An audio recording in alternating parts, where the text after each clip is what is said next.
الدقيقة 117 يوم سجل المفرج في مرمى الشباب قبل 5 سنين في نهائي كأس ولي العهد وتوج الهلال بطل. والآن الدقيقة 117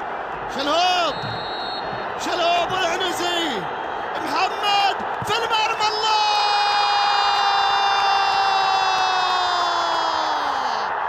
للتاريخ يا بطل التاريخ، للقياسية يا رمز القياسي، للشلهوب محمد.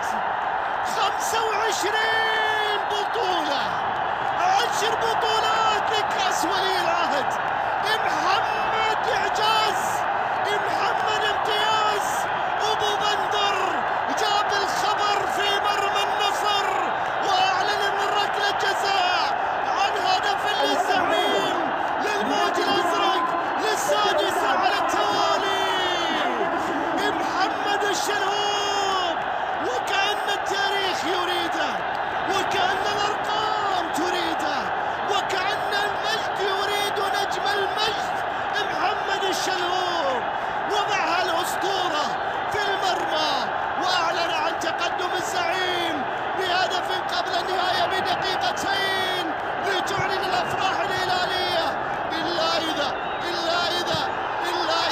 للعالم كانت كلمة. سنتابع ونشاهد هل حسمت من ركلة جزاء احتسبها جانلوكا الإيطالي روكي، وأعلن من خلال الهلال عن أول هدف المباراة. النصر هل يستسلم؟ دامك عالمي ما تستسلم، دامك فارس نجد، يعني للفروسية معنا، للفروسية معنا يا فارس نجد يا عالمي بهدف عالمي للغاية. النصر يصل للغاية ويعدلها لتشرق شمسه مجددا. الله عليك يا نصر، عودك صعب وظهرك صعب ينكسر. النصر يعود للمباراة عن طريق الراهب. رهيبة يا راهب، خطيرة يا راهب. أعلنت عن عودة النصر للمباراة. يا هيدي قايق، جننت العاقل وأفرحت كل ساحل. فرح الزعيم من أجواء يا لها. لمن الركلة الأولى لمن ستكون للهلال، وياسر القحطاني هو اللي راح يسدد. كابتن وقائد الفريق ياسر، وعبد الله العنزي أحد نجوم المباراة سيكون أمامه.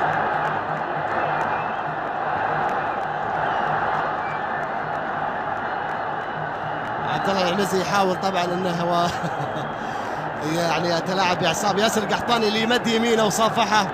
يعني ياسر خبره وعبد الله لاعب شاب، فكل واحد يعني يحاول انه يقدم شيء لفريقه. عموما القحطاني،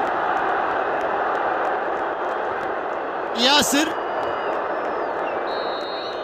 القحطاني وعبد الله العنزي.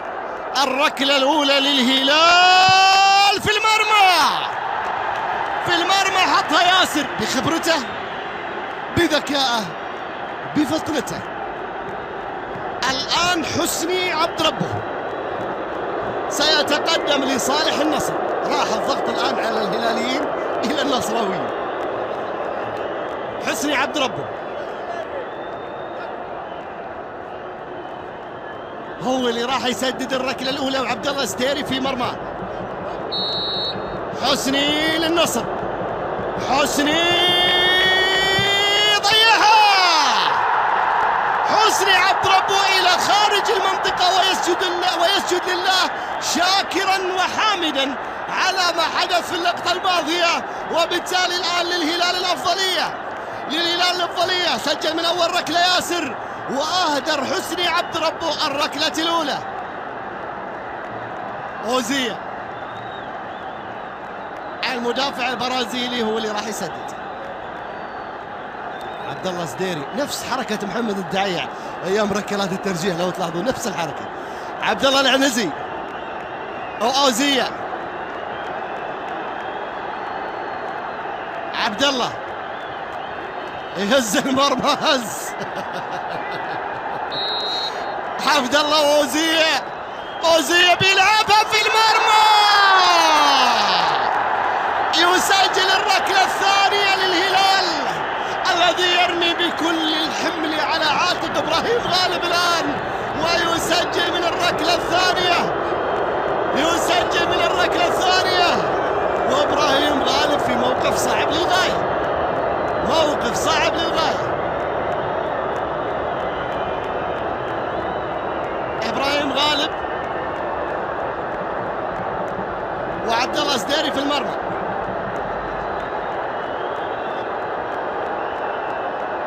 غالب الليزر على عيون حارس المرمى، ابراهيم غالب في المرمى، الله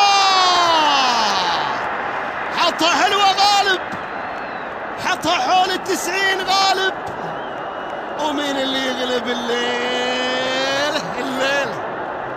الليلة من اللي يغلب؟ حطها يا غالب والله غامر فيها، وداها صوب 90 حطها حلوة. محمد مسعد وعبد الله العنزي، عبد الله العنزي وده يوتر شوي محمد مسعد، لكن مطلوب من الحكم اكثر حسمة في مثل هذه اللقطات. مسعد، هل يسعد؟ وعبد الله في مرماه، مسعد بيلعبها وبيشيلها، عبد الله العنزي، عبد الله يريد ان يكمل النجومية، عبد الله العنزي يتصدى لركلة ترجيحية ومن خلالها تأتي الفرصة للنصر عن طريق اليوناني لمعادلة النتيجة، إلا إذا كان السديري كلمة. محمد مسعد إذن يهدر ركلة ترجيحية، يهدر ركلة ترجيحية. الآن أنجيلوس بيضيعها، عبد الله سديري، ويقول لي العنزي ما بروحك ولا لوحدك، ترى سديري موجود. شالها عبد الله ايضا، وعادت الافضليه للهلال، ومحمد الشلهوب الان هو اللي راح يتقدم، محمد الشلهوب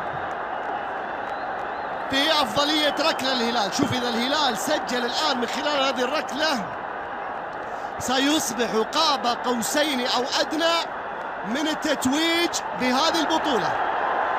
عبد الله العنزي لا زال يمارس ضغوطه على لاعبي الهلال، ومحمد الشلهوب هو اللي راح يشوت. زلاتكم وين قاعد؟ قعدتها المباراة خلاص، ما عاد فيها اعصاب، قعد الريال، قعد الشلهوب وعبد الله العنزي. محمد شلهوب بيلعبها في المرمى، اقترب الزعيم كثيرا لأنه ينتظر من ركلتي النصر إما ضياع وحده وإما تسجيل الركلة الأخيرة. وحسين عبد الغني الآن هو اللي راح يتقدم.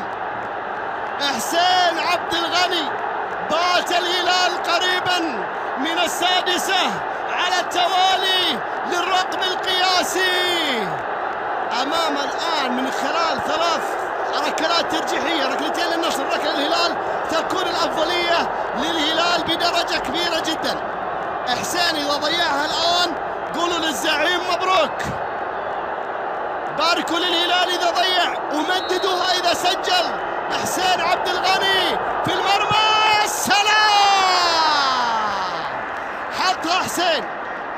نواف العابد، ركلة الحسم للزعيم،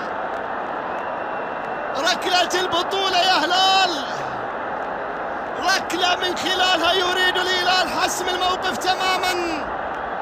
عبد الله العنزي في مرماه، ونواف العابد الآن أمام فرصة تاريخية للهلال. ركلة بيبي العابد، نواف، البطولة للهلال. يا سلام